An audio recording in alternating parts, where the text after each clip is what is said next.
SNIDigital, Innovations in Learning, an all-new video journal of neurosurgery and neuroscience,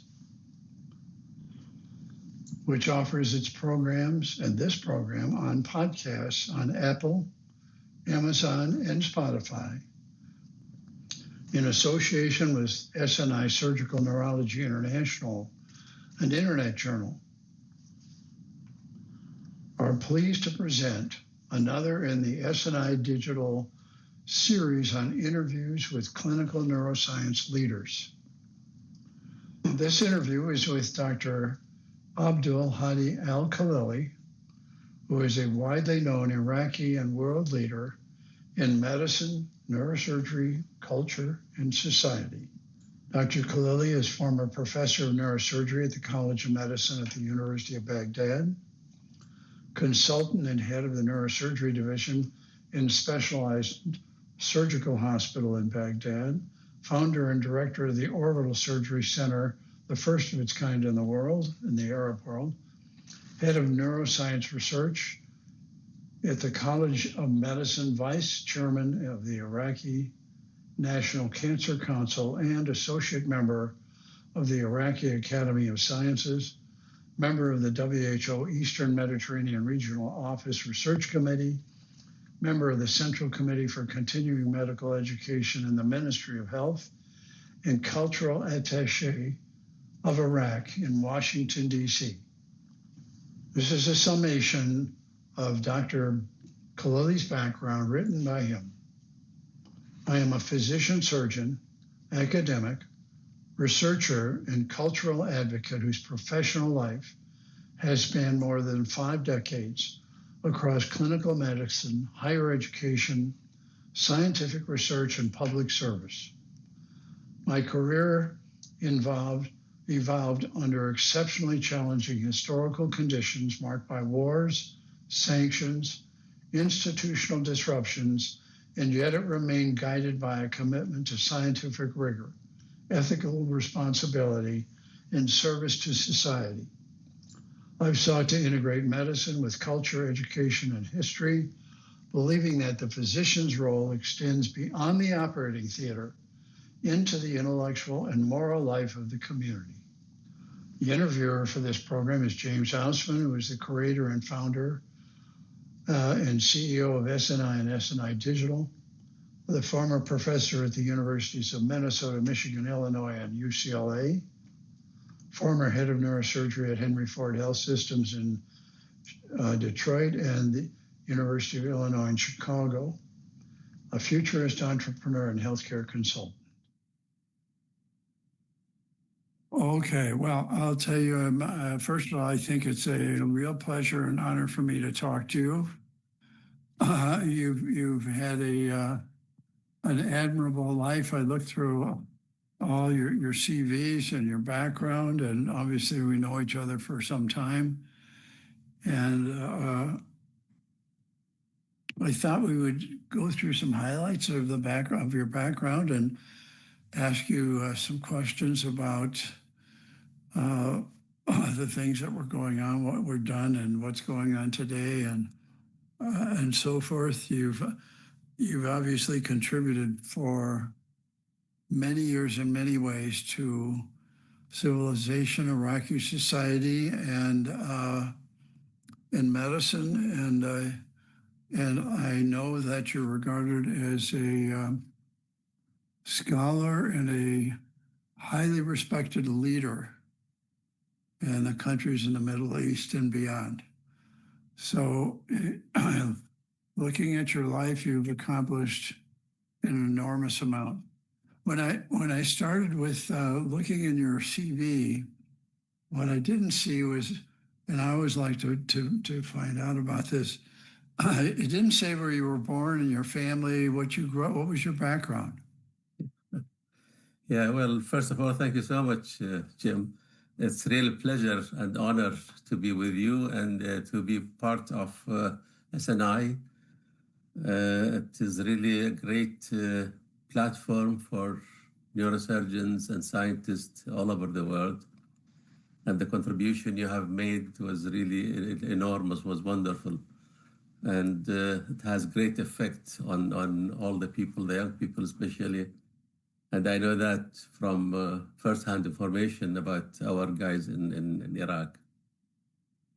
Thank you very much. We can talk about that as we go, because Yeah. I know education is one of your major commitments in life, and we're still doing it. Yeah, sure. Well, I was born in a city, very famous city in the Islamic history. It was the capital of Islam at one time. It's called Kufa, just south of Baghdad. And I was born in 1943, on 11th of May. And I decided, as possibly have told you before, to be a doctor since I was 11 years of age. And I had many hurdles on the way to do that, really real hurdles, which could have taken me different paths. Can I interrupt you? Can I ask you a question? Yeah. What was it in 1943? Well, we were obviously involved in a world war. Yeah. What was going on in the city of your birth, and what was your father doing and your mother, and how many siblings did you have? Yeah. Well, my father worked as a businessman. Originally, our family, the Khalilis, they used to their profession was generation Islamic Arab medicine. My family. Inherited from grandfather to father to father, but I am the sixth. My son is the seventh generation, who is a doctor as well. So you have seven generations of doctors in your whole family, right? Yeah, that's right. And the family goes back how many years? About 2 centuries, maybe a little bit more than 2 centuries. Amazing, absolutely amazing. And was that city at the time? Did it have a major significance in Iraq, or in the history, yes, but not in the current time, because it is just an ordinary town at the moment. But it has a mosque, which is supposed to be the 4th important mosque in the Islamic faith, after Mecca, Medina, and Al-Aqsa. So it has some significance, and many people, they come and visit the town for its heritage. Then I went to the medical school after I had so many hurdles on the way, maybe 3 or 4 major hurdles, but I did not, give up. So in the medical school, I finished in 1966, and I was the top graduate of our year. Can I stop you a minute there, because you I don't mean any disrespect by interrupting you, but one of the lectures that you gave and that we've been together on over the past few years, you 2 things. One is, was your father was a physician? Originally, he was just the Islamic Arab physician, but he stopped early. He went to business. He went into business. Yeah. And you mentioned something that I've never forgotten, that I thought was very honest, and that for the people watching this program need to hear as the initial foundation. You said initially, I thought, and maybe I've got my times wrong, but you went to medical school, but you didn't go that path. You were engineering or something, and then I was forced to do that. That's part of my hurdles, because my marks was just one mark below the lower accepted student at the medical school, and then so I was forced to go to the engineering. And then while I was there in the engineering class, first class, then one of my colleagues who was sitting beside me said that they have opened for more students to apply. So I went there, and then I got applied, maybe the last student to be accepted at the medical school. And you said I think I remember you saying this, that your early years in medicine were we're not stimulating, or not, No. and so I don't want to tell the story. I want you to tell the story. Absolutely. Yeah, I was intrigued by medicine, to be medicine at early age, because of the relationship, the magic, which I call it, relationship between the doctor and the patient. This intimate relationship, which really affected me so much. That's why I came to medicine. So in the first 3 years of anatomy and physiology and chemistry, not that stimulating. And my marks were not the top class marks. But when I went to the clinical, which is the 4th year, we have 6 years in our medical school. The 4th year start the clinical, and then I was climbing up until, as I said, I completed in 1966. But you graduated at the top of your class. That's right, yeah. So the story here is that you couldn't get into medical school initially. You got into medical school. It wasn't very stimulating, but as you got more involved in the clinical aspect, it was something that suited you very highly, very well, and you excelled at that. Is that correct? Correct. But if you want to know more about the hurdles, when I was in the 9th grade in our country, you have to go for the national examination. Right. And then that national examination will decide whether you go to the science or you go to humanities. If you fail in science or humanities, you can go to commerce. And because of many reasons, I don't want to go into that details, I failed. So I went to the commerce. And I was heartbroken because I want to be a doctor. Commerce is not my business, my work. But nevertheless, I worked hard and I was top of class in the commerce.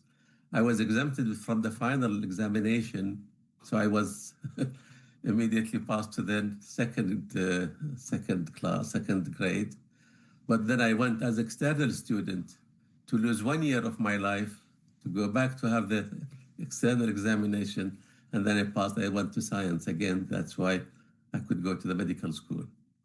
The reason I asked you about this is because there are a lot of young people who watch this, and they need to understand that other people have had a lot of challenges in their life, and because of their determination, they've overcome the challenges. Yeah. And that story that you have is a story where you pursued this, and you wound up being the top medical school and graduate in your class. Yeah. In fact, I have in my room a poster says, "No goal is high if you climb with care and confidence." So I followed that, and then really I was not affected by anything distracting my path. Is this an Iraqi proverb?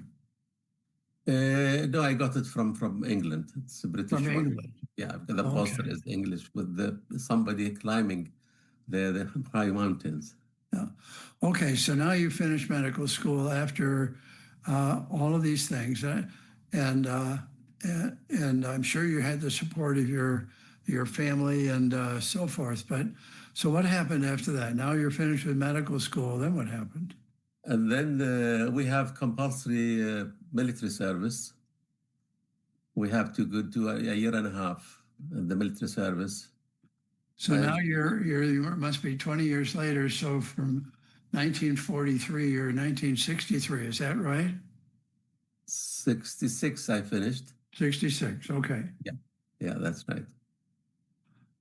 So during that time in the military, I did some research on the bilharzia.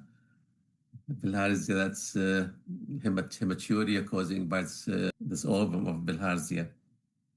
And then I showed the officers under the microscope, a centrifuge, all the bilharzia and the ovum and things like that, and then discovered how many people have bilharzia among the soldiers. And when I went higher in my work in the military, I proposed a database for all the soldiers' health. And that was very commended by the leaders of the army at that time. Outstanding. Why did you do that? I mean, this is pioneering. That's what you were doing. Yeah. I feel there's something here. I have to get it out all the time. Yeah. Outstanding. Okay. Yeah. And when I was in the medical school, this is the thing interesting. I had a great relationship with my professors, and it went to the extent, as a student, was to the extent of being friends with them. So at the end of our surgical training, usually the teachers, they get the students in a room without residents, just to hear their views about the unit, what's going on, if there's anything. So we were 11 of us, and then everybody talked. But what came to me, I said, we not only learned from you the surgical skills, but we learned the bedside manners and how to behave in front of the patient. But excuse me to tell you that your preventable death rate is high here in this unit. And they were shocked. So are you still in the military at this time? No, I was in the medical school. You're now in the medical school. I wanted just to go back to that. Yeah, I was a final year student. So the teachers were shocked to have this statement from a student. And then it happened that the senior resident was not a good guy, and he was not treating people properly. And then he was dismissed after my talk. Yeah. So you're getting to some fundamental principles that I'm sure your family background had to do with this. People who were in medicine, they respected medicine, they knew what medicine was, they honored the patient. You just talked about the bedside manner, which is, and your closeness to the patients. And here you come in, and you're in the middle of medical school, and you say the mortality is too high, or you're not. So I'm sure that was shocking to them, but yet they agreed with you. Yeah, but the chief of the unit, Professor Khalid Al-Qassab, his name is, in an interview on the TV later on, the interviewer asked him, who is the best student you graduated under your training? He said, he pointed to me, the best students ever graduated under his care.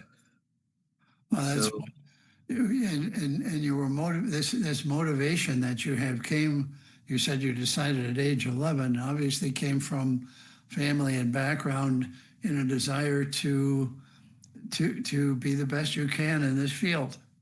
Yeah. Is that right? That's right, yeah.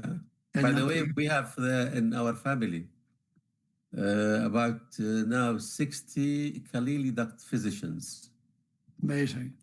Yeah. And my son is associate professor at Georgetown with neurology, and my daughter associate professor in radiology again in Georgetown here in Washington. Okay, we'll come to how the whole family came to here, but that's amazing lineage, and I'm sure in the culture in the Middle East. Here's a family that has been highly educated and dedicated for centuries, right? Yeah. Yes. Amazing. Okay. And then we have to go to the compulsory rural service area. Compulsory rural medicine. For 1 year, yeah. Yes. Just to help people who have no access to a physician. So in there, I again did a few things. One of them, I brought the MMR, that for portable X-ray for the car to discover about the TB in that area, and that was the first time. I was the first physician to go to that city, the rural area. So I brought this, and then I discovered a few cases of tuberculosis at that time and sent them for treatment. Also, I created some small surgical unit for minor surgeries. And I did some research on the students from 5th grade to 9th grade, social research on how many times you eat eggs, how many times you drink milk, and so forth, and gave it to the Department of Sociology at the University of Baghdad at that time. So you were not just focused on surgery, neurosurgery, or anything like that. You were interested in all the aspects of medicine, which are dietary, nutritional. Yeah, that's right. And social. And social, right? How many wives your father has? Okay. Yeah. And then while I was there, the Ministry of Health said, if you want to cut that year short, you can come either to ophthalmology or ear, nose, and throat. And ophthalmology was one of my favorites because I was the top of class in ophthalmology at that time. And so I came to my professor to discuss this issue with them. And as I wanted to be a surgeon, and this is surgery, they said, why not? And at that time, we didn't have any physician in Iraq with the fellowship of the Royal College of Surgeons, which is the thing in our country always, or American Board in Ophthalmology. So now we're in the 1960s in Iraq, what you're talking about, right? That's right, yes, end of 60s, yeah. Okay. So I went to ophthalmology, and then I worked very hard there. And while I was there, after doing cataract and glaucoma and sequence surgery, I didn't like the specialty, unfortunately. Although it is a great specialty, but I didn't find that philosophical feeling which I was hoping for. I thought the ophthalmologist was basically a scientist rather than physician. He deals with fact, with cataract. He deals with glaucoma, he deals with squint, with corneal problems, not with the psyche of the patient. So I completed my time, and then I went to be a practicing ophthalmologist in one of the cities that have my clinic and my surgeries there. But then I went to England, and again there in England, I did ophthalmology because I said I have to practice it in England before I decide to leave it. And I worked with the very eminent professor, Calvert Phillips, who was the editor of the British Journal of Ophthalmology. And then he was in Manchester, and then he became the leader of ophthalmology in Edinburgh. Can I stop you a minute? Now, at that time, or in the 60s in Baghdad, to go to England for education, was that the general trend, or only you could do that? So it was a general trend. So the education hadn't developed to the level that you were looking for, right? Yeah, you have to go to outside, usually England. In fact, I applied when I was in ophthalmology. I applied to many places in ophthalmology, including Harvard and Johns Hopkins, and I was accepted in Mass Eye and Ear. They sent me all the forms because I have the ECFMG. I got it, the American license.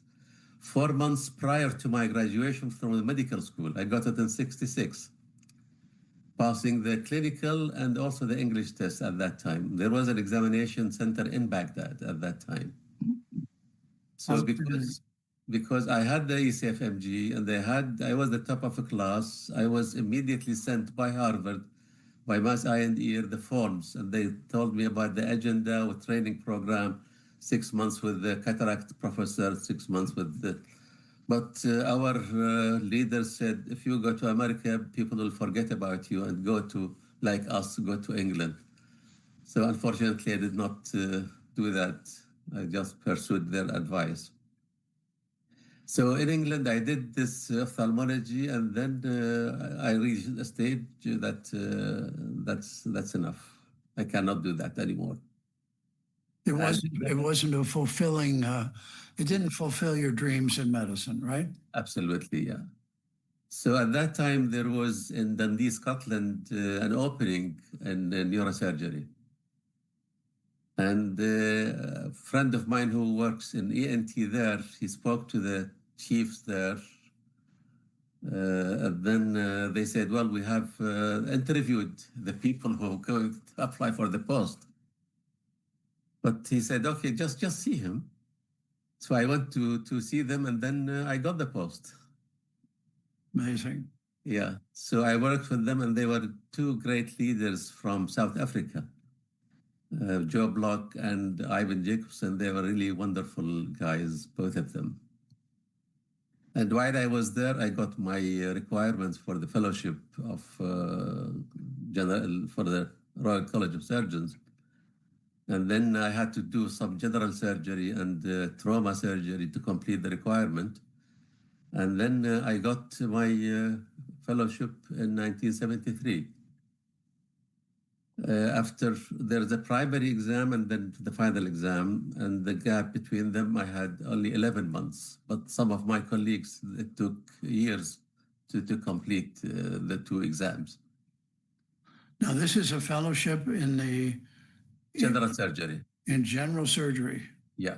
Okay. So what everybody is seeing is, in order to get to the goal you wanted to get to, you had to go down many different roads to connect them to get to where you wanted to go. Absolutely. Right?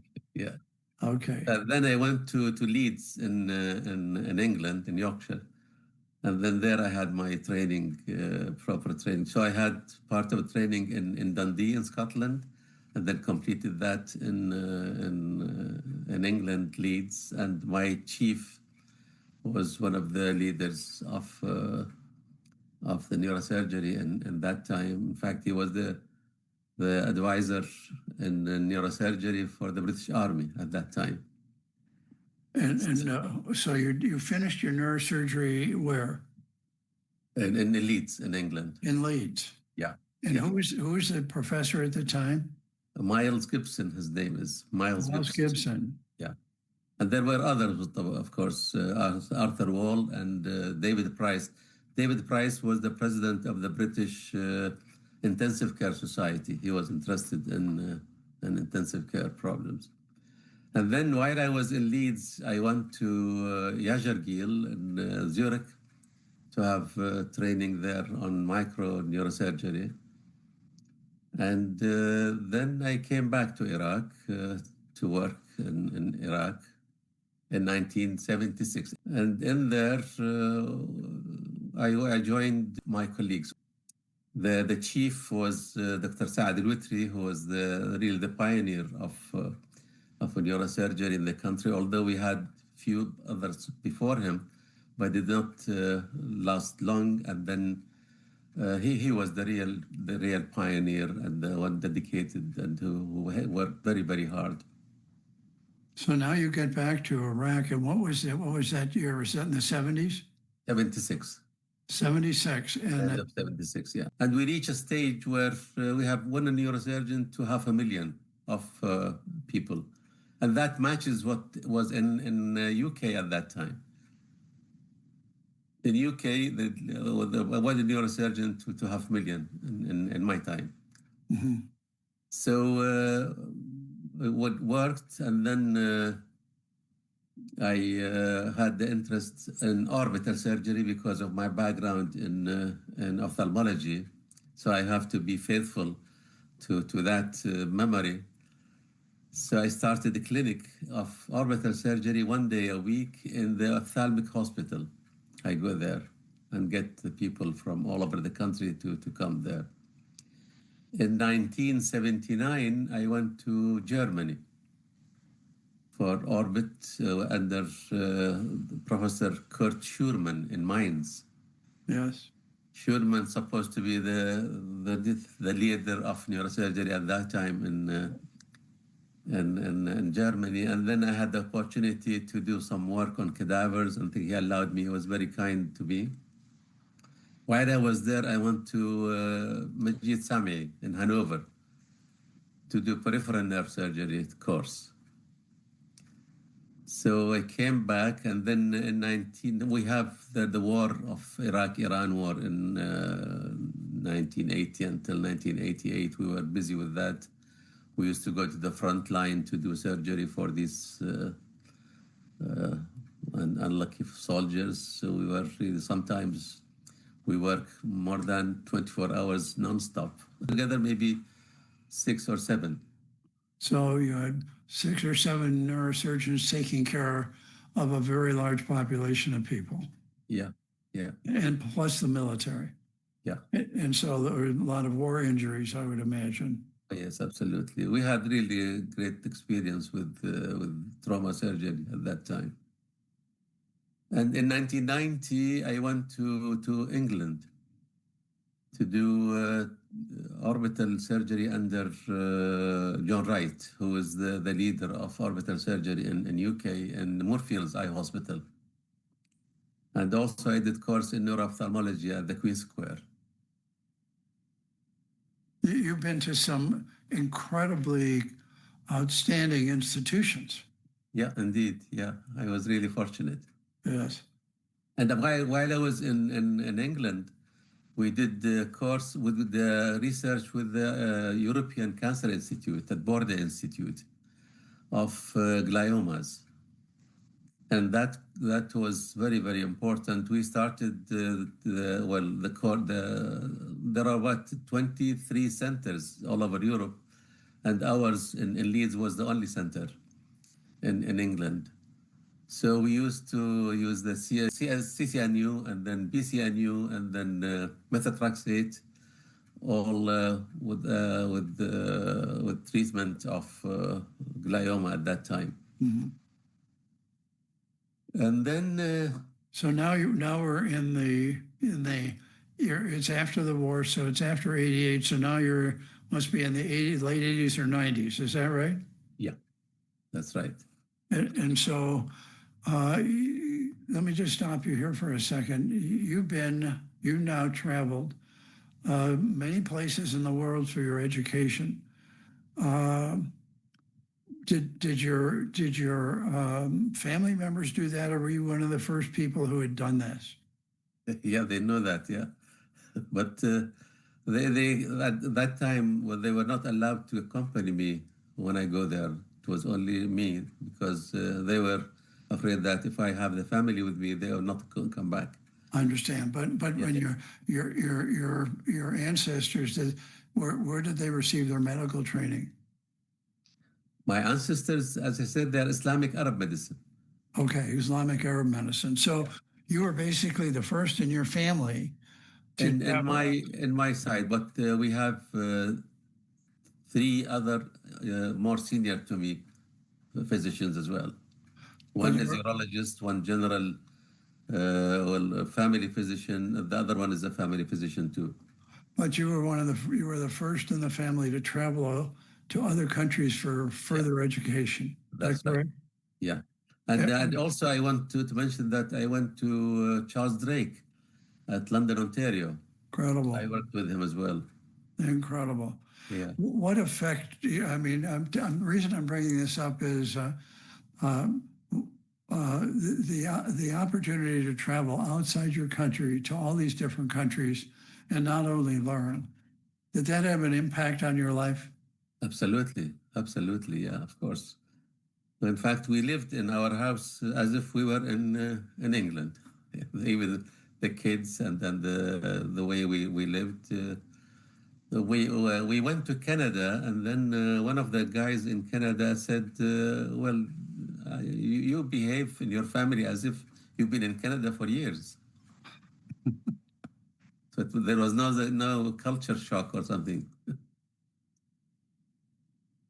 Well, there's a lot in that statement, which, but it obviously reflects well on you, but it tells something about what the people in the other countries, what their impression was of medicine and people elsewhere.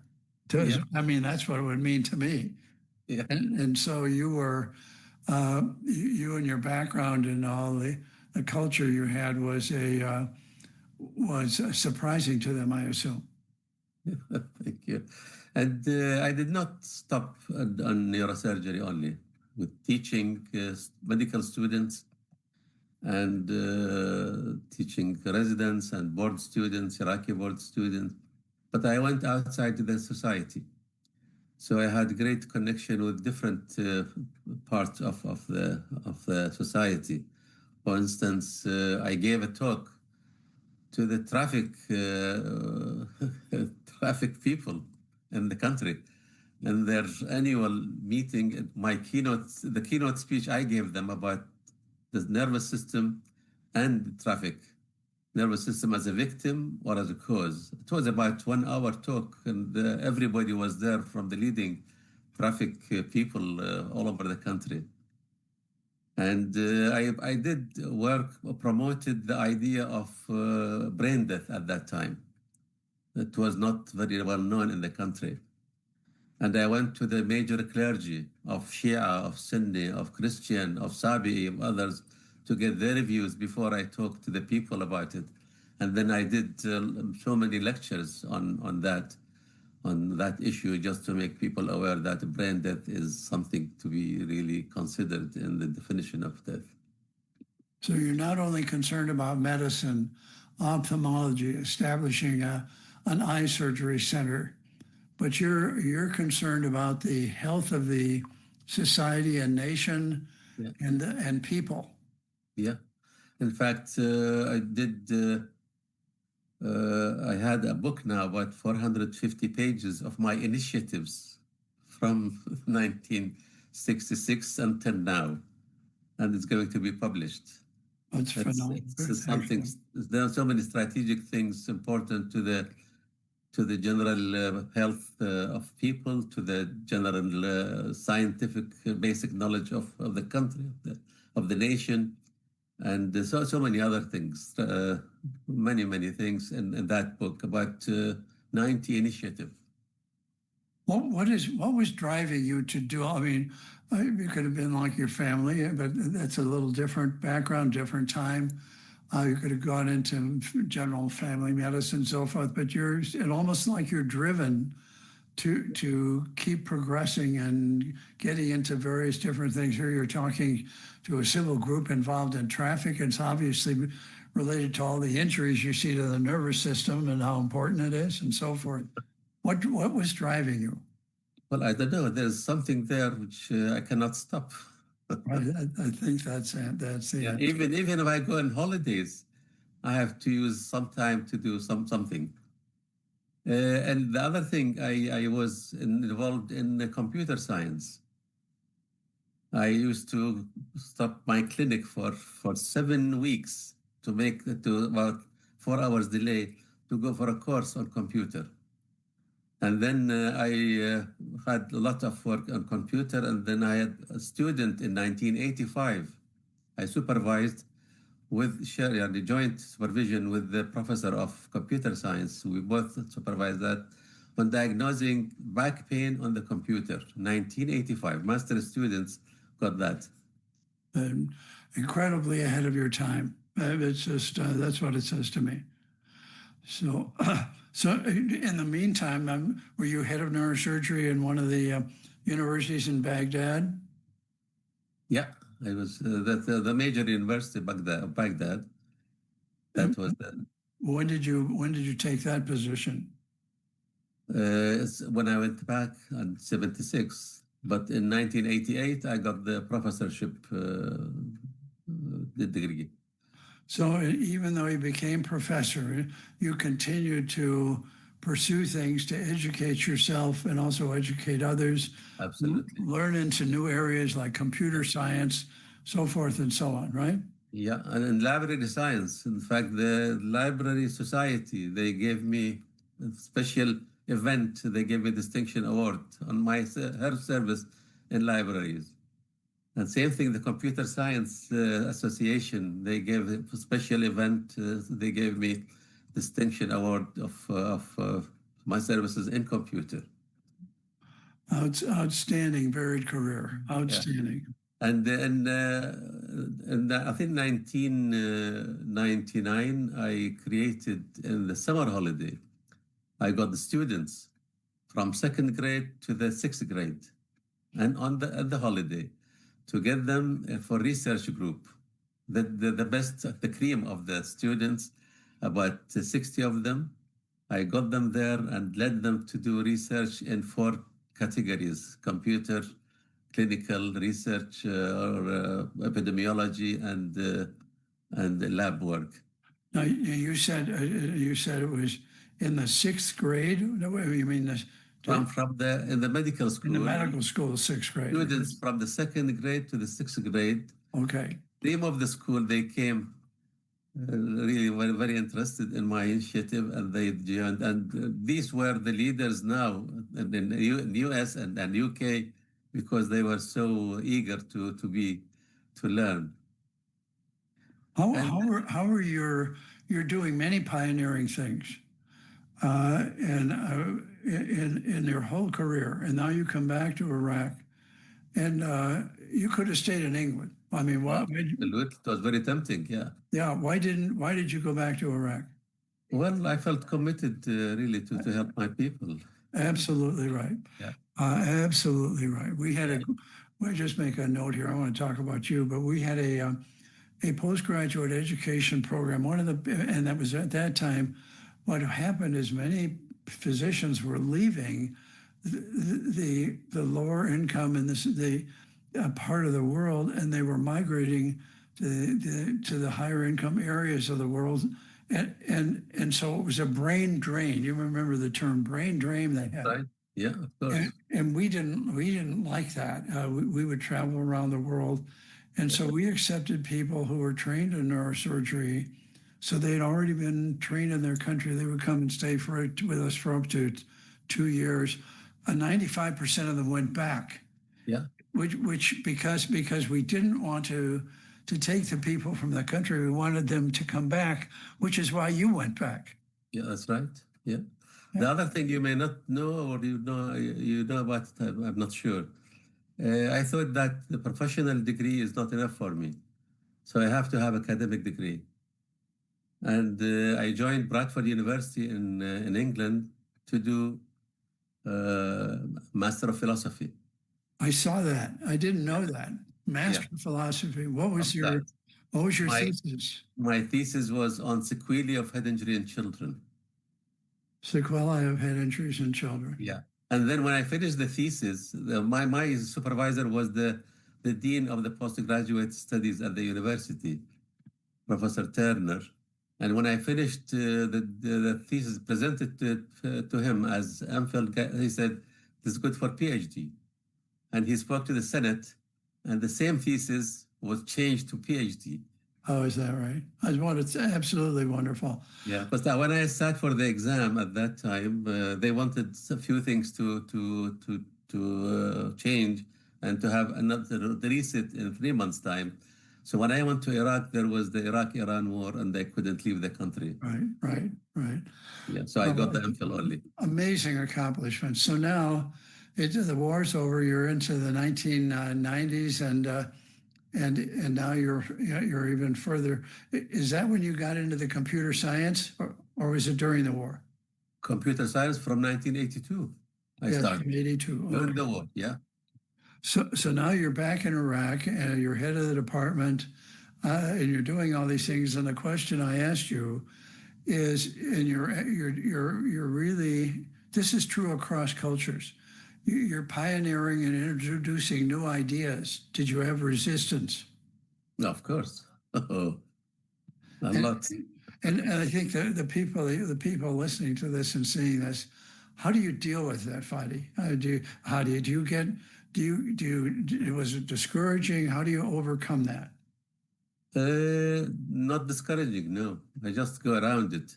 You just go around it. Just keep at it. Keep at it, yes.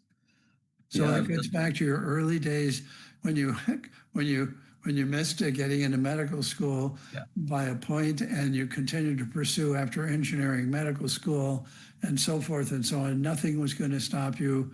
You're going to get to be the best of your class, and you keep doing that. That's been a character trait all the way along. Is that right? Yeah.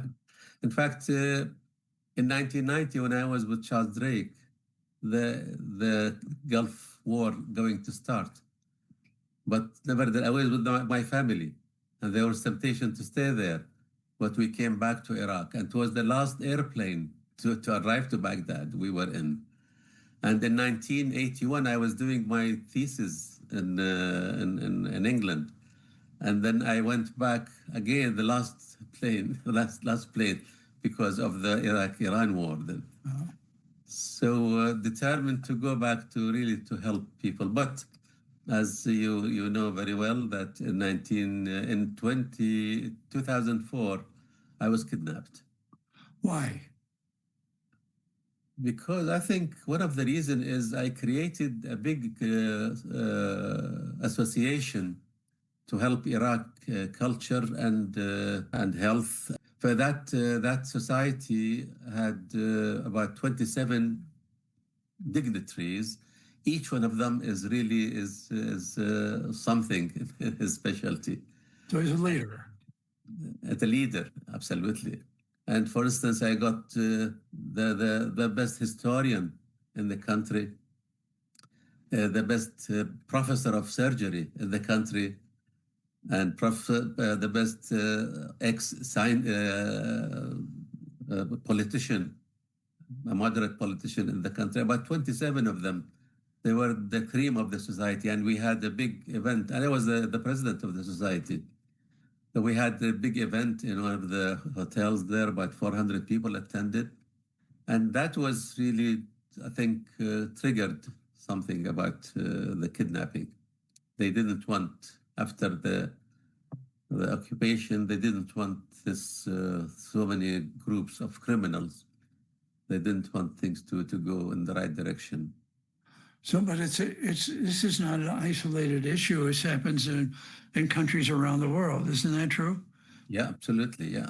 And people reach prominent positions and they're advocating things that may be a change from which the others believe, and they're not as worldly as you are. Yeah. And you go from being a member of a society to a target that is upsetting the balance. Is that a correct assumption? Absolutely, yeah. In fact, the funny thing, when I was with the kidnappers, they wanted ransom of $500,000. At that time, that's a lot of money. At that time, and they was laughing. He said, "Look, I'm just a name. I have nothing to do with money." Sorry. So and then they ended. When they released me, they accepted $30,000. So I was really upset in my down. I thought I was worth $500,000. They discovered now this guy doesn't worth more than 30. Just let him go. That's all you were worth. So then I was forced to leave the country. We came to Canada to stay there for some time. And then I was offered at a few occasions to be the Minister of Health there, but I said, I'm sorry, my health doesn't help. And then there was an opening to be cultural attaché in Canada or US, but the Minister of Higher Education was a friend of mine. He said, you go to US. At that time, I didn't have the license from the US, but I got the license in 2008 from the state of Maine. Well, at that state, I saw that. I said, how did he get to Maine? And that's how you did it, because you got a medical license. Okay. Yeah, Maine was the only state at that time in 2008 to accept training in UK. Incredible. It took about 2 years to and fro to get all the paperwork. Did you have to live in Maine for a while? Just visits. You could do it by visiting. Yeah. But your locus at that time was in Washington as an attaché. That's right. So I thought helping Iraq with the support of U.S. education and health is a noble path, perhaps. So I worked really very, very hard when I was there. I had conferences. I got 300 Iraqi distinguished professors and professionals get together and hosted by the national academies in Washington. And I got that everything for free because I knew the CEO of the national academies, Dr. Colin Laser. And then I had a big conference in the Library of Congress, where I got 100 organizations and NGOs, Americans, to get together to see who is doing what, so there is no duplication and one can help the other. And that conference was for 1 day. And it was interesting that the cost of that hall, which we are in, about $10,000, and I got it for free. because I knew the chief of the section there. And then one can see that the video of that conference on the Library of Congress website. Up till now, it's there. And many other events. I did about 20 events, which are most of them linked with the American universities to keep the standard in a good status. And we have the students, the scholarship students in Iraq. What age were you when you had to leave Iraq? When they captured you, and then you ransomed, your family ransomed you, and then what age were you then? Well, it was 2004 and was 43, so it is about 61. So you were 51 years old. Or maybe 61? 61. Yeah. So that must have been a major crushing blow in your life to have to leave Iraq after you devoted so much of your time to build the country and to improve the country. That must have been a very difficult decision to make, but you had no choice. Yeah, but the thing which really hurt me more is the Center of Orbital Surgery, which I created 2002. And it was really a center of excellence. It's all computerized. Everything is computerized. And the Minister of Health, if there is any visitor comes to Iraq to visit the hospital center in Iraq, he brings them to my department, to the Orbital Surgery Center. We have a talk about the Orbital Surgery Center. Many of the people are looking at this, haven't heard about it. What is this Orbital Surgery Center? And it's the first and it's the only one still in the world. Isn't that correct? I'm not sure, but there are, of course, departments of oculoplastic surgeries all over the place. But a center dedicated only for orbital surgery, I think it's not matched in the Middle East anyway, in the region. But outside, I'm not sure. But there was something unique about it, and that it's multi-specialty. Am I right? I know. That's right. Yeah, we have maxillofacial surgeon, we have ENT surgeon, plastic surgeon. But ophthalmology, I can deal with ophthalmology. I can go to the orbit from the conjunctiva, from above, from below. So that was no problem. But it was not only orbital surgery, it was also orbital medicine. Is that correct? Yes, that's right. Yeah. So here in this, that you established this, what was the year you established this? 2002 it was opened, but orbital services, as I said, from the 70s I started that. In the 70s. So this is way ahead of its time, way ahead of its time. There are people around the world who had established neuroscience institutes, right? And not many. There was one in Spain by Dr. Obrador. There was one in Chile. There was one in Mexico. We had maybe some here, the Mayo Clinic or the Leahy Clinic, but this was a multi-specialized area of medicine that was way ahead of its time. Yeah, is that correct? And I have developed improvised one surgery for the hydatid cyst and one procedure to explore the orbit from above. And I have this on a video on my YouTube channel. Yeah. So now what you've done is at age 50, you couldn't stay in your country anymore because you were kidnapped. You left. You came abroad. You got a medical license in the United States. Incredible what you went through. Became an attaché to the Iraqi embassy in the United States, and we're still doing everything you could to help the people in your country and, from what I understand, throughout the Middle East. Is that correct? Yeah. Well, when I applied for the professorship, my 6 papers were distributed to the Arab neurosurgeons, I think to Europeans. And one of the Arab neurosurgeons in Qasr al-Aini, in Ain Shams, university, he said in writing, and I have that, his handwriting, that is for the forefront of the Middle East surgeons. We are proud of him. Let me ask you, let's go a little bit about philosophy.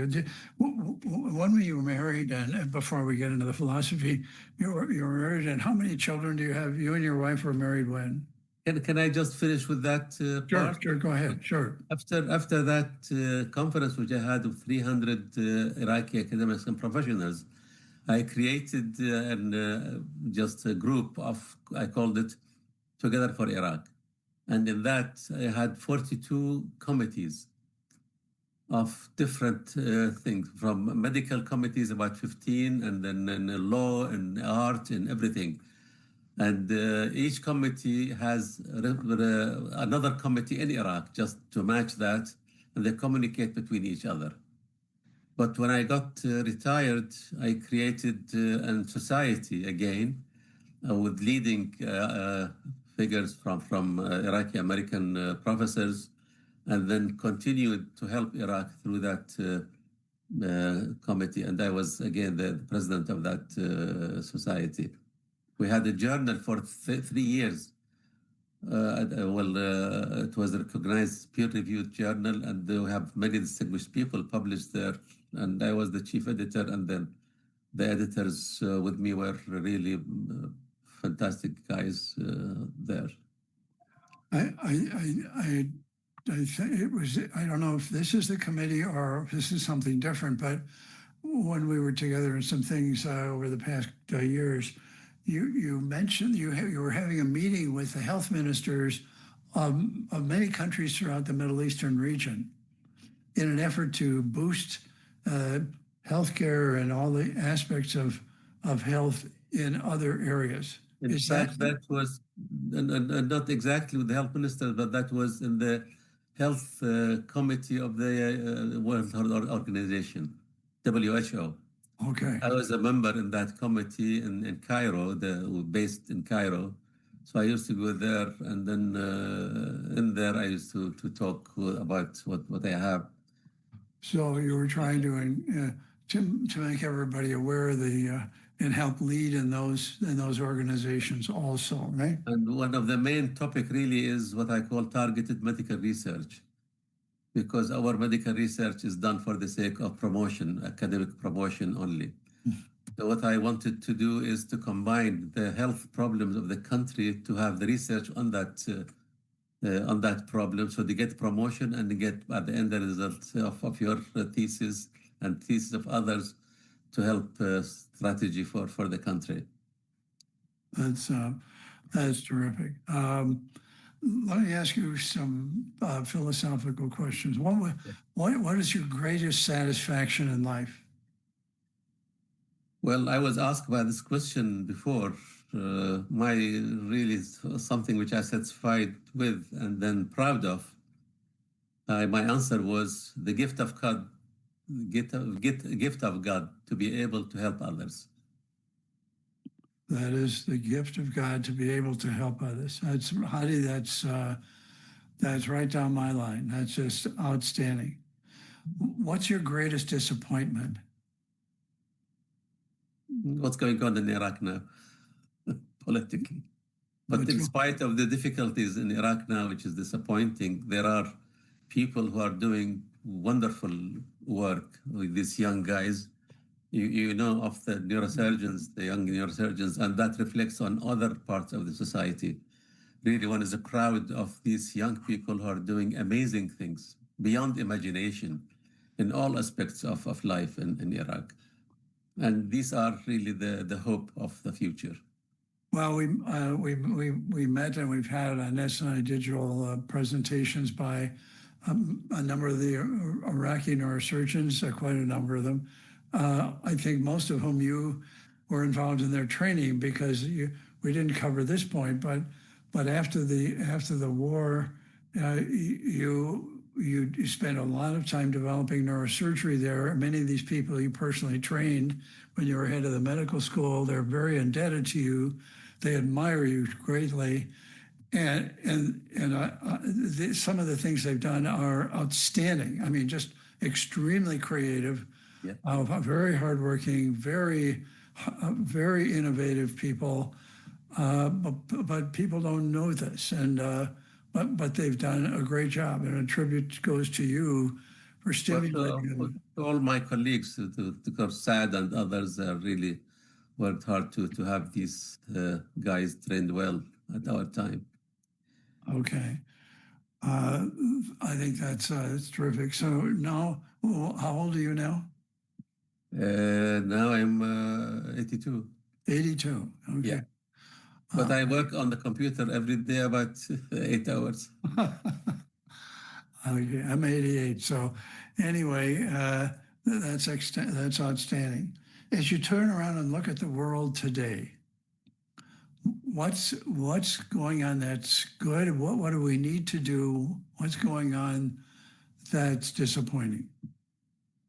Well, the real disappointment is medicine is not really that spiritual profession now. It has a lot of business touches, and there is some, unfortunately, unnecessary investigations and even unnecessary surgeries. Absolutely right. Yeah.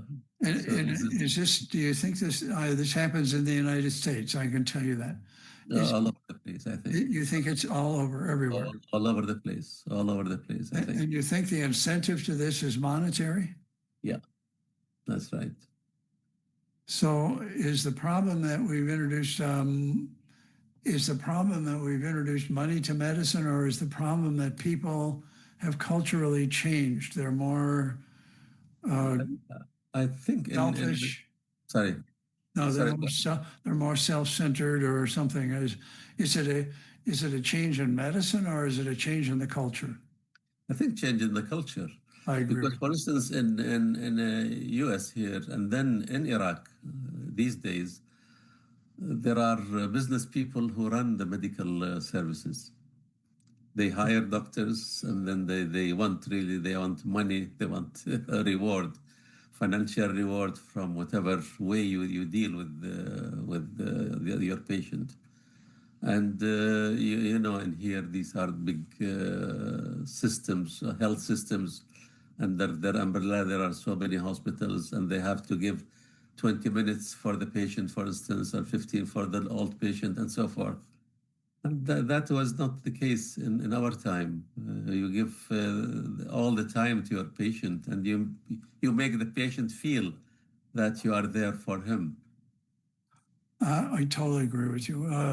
At the time when you were practicing in Iraq, was this done on obviously you didn't receive a salary, so obviously you had to make your living from your practice. Is that correct? No, we got the government salary. The system in Iraq that you work in the morning or the daytime in your university or hospital, and then you have clinic in the evening. But this is true in many countries of the world that do that. You're right. You have government service in the morning, and then in the afternoon and evening you work in the clinic or the operating room, right? Yeah. So, and actually, how did that work out? You think that was a very good system at that time for the problems they had? Well, it was okay for me because I used to work only 4 days a week. I make 2 days for the old patient and 2 days for the new patients. And I have 6 staff in my clinic, private clinic, 2 on the computer because I have computer system in the clinic documenting all the patient's notes and the x-rays, taking picture of the x-rays. And then, so it was working for me okay because I think seriously of my work in the morning and take care of my clinic, my patients in the afternoon. But some of my colleagues, they work 5 days a week or 6 days a week. And their clinic is basically for services. But I make it for both services and for potential research background I can study my cases in details later on. What would be your advice looking at the younger people today around the world? Because I'm assuming, and you tell me if I'm right or wrong, that the younger people around the world are suffering similar problems.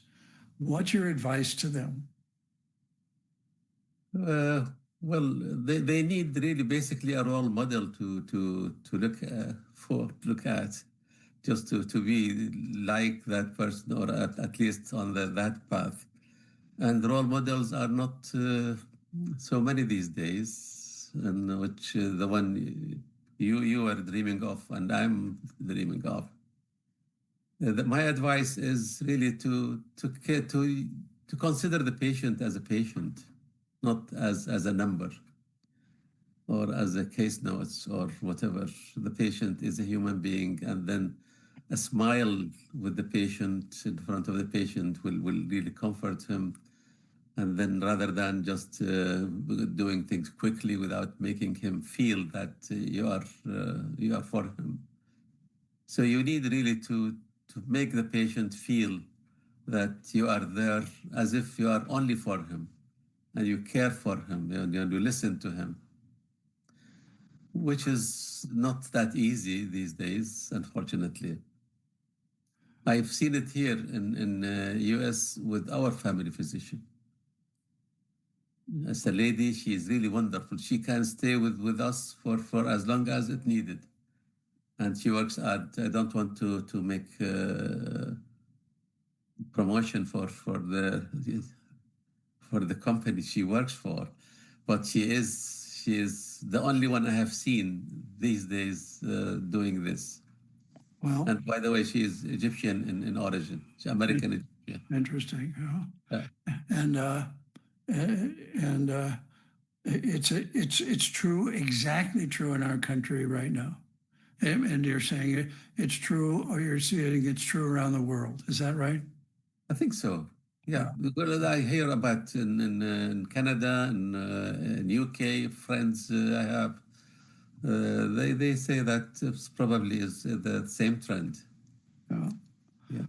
How maybe because of shortage of doctors or some other reasons, I don't know. But still, you feel that it's obligation for the physician to really care about the patient's psyche, not only his disease, and then treat the patient as a patient, not as a disease. Right. There was a neurology professor I had who said, treat the patient, don't treat the disease. Absolutely, yeah. And people misunderstand that. Yeah. But he just said what you said. That's exactly right. Yeah. Outstanding, Hadi. Just an outstanding life, outstanding accomplishment. Yeah.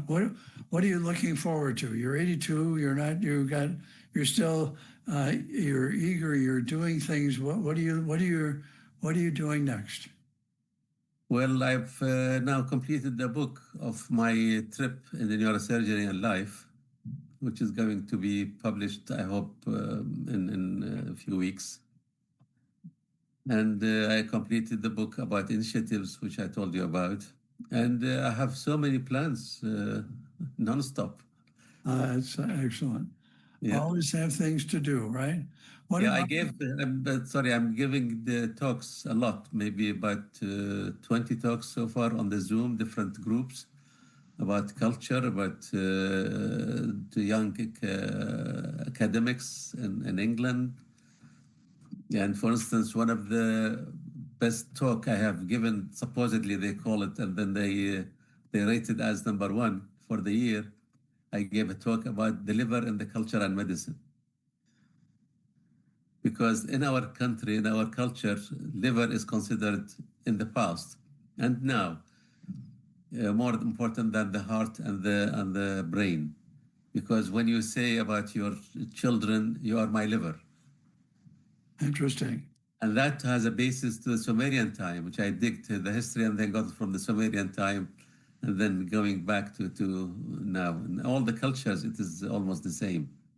What does the liver symbolize? It symbolizes energy, metabolism, the central...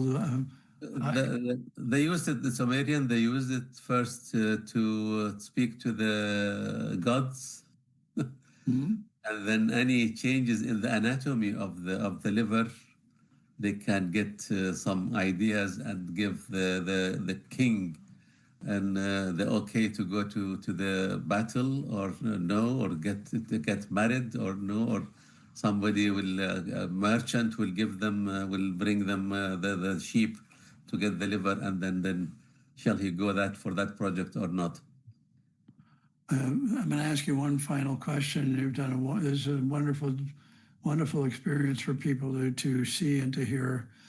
As you look back on life and you see what's changing, you've lived 82 years in the world, many changes you've seen, many places in the world, and you look forward to the future.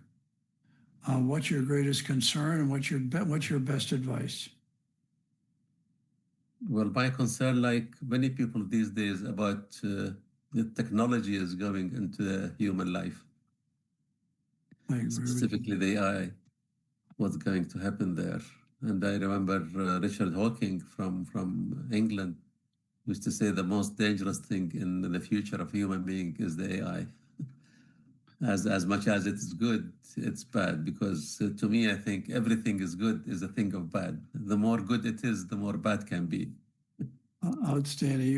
It's very prophetic, because we have some interviews on SNIDigital about just that subject. It's the technocrats who are driving us toward a technocracy. In other words, everything is going to be computerized or digitized or robotized. One of them even came out recently and said your best friend is going to be a robot. I think that's just totally misplaced. But I don't think he will be a friend. He will be a master in the future. If it's done that way, yes. Yeah, I think that's true. So that concern is my concern. I agree with you, and it's a worry. Okay. Yeah, and right. So what's your advice then to the world about what you would do after having lived 82 years and seen all these things and contributed to society? What would you say? I think you remember that you're a human being, and remember to treat people like you want them to treat you. And then be honest with your work as much as you can. And then when you go to bed, you put your head on the pillow. You shouldn't have any worries of what you have done wrong in that day. So you do the best you can during the day and then sleep peacefully. Outstanding. As I asked you the question, one of the things in the back of my mind, and I've talked about this a lot, is do unto others as you would want done unto you. That's just what you said. Yeah. And be grateful for every day you've got. And our mission, as Einstein said, and as you've practiced, our goal is to make the world better. Yeah. You were going to ask me about my siblings. Yes. Yeah. Well, I have, in my family, we are 13. 7 girls, 7 sisters, and 6 boys. Wow, 13. Yeah. And my second in line, my brother, he was professor of electrical engineering in Canada.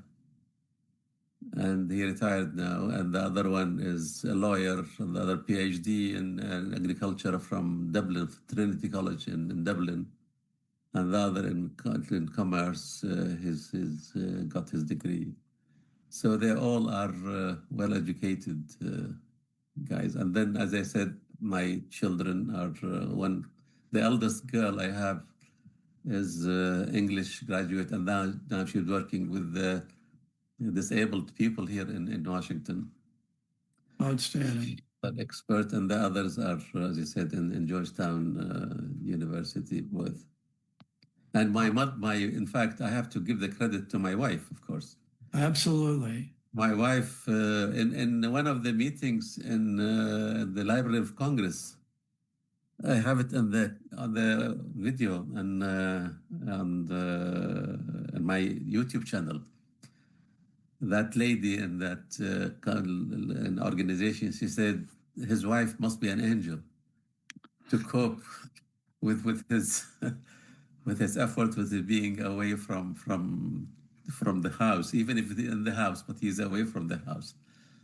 And she's a qualified librarian, and she was in charge of a research center in Baghdad University.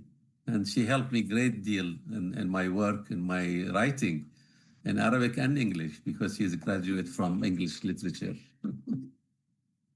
Well, I'll tell you, it's all wonderful. I want to thank you. Thank you so much for spending the time. You're an example for people and physicians around the world. You've achieved that goal. You've determination, which you continue to have, has led you to help people around the world and in your country. And what you've done is to be admired. Thank you. Well, Jim, I have to say, I look at you at a real role model with your dedication, with your help of the needy of all over the world, these African countries, Middle East countries, and other countries, and your full-time dedication. This is beyond my imagination. At this age, you are still doing so many magnificent things and coping with the technology nowadays and making things easier for people to grasp the updates in all aspects of science and neuroscience specifically. So thank you for what you are doing on behalf of the world. Well, thank you very much. I think what we should do is another time we should talk on the phone and see what maybe there's some things we could do together to bring some focus out of the chaos that's going on and the self-centeredness and get the good parts of religion back into people's lives.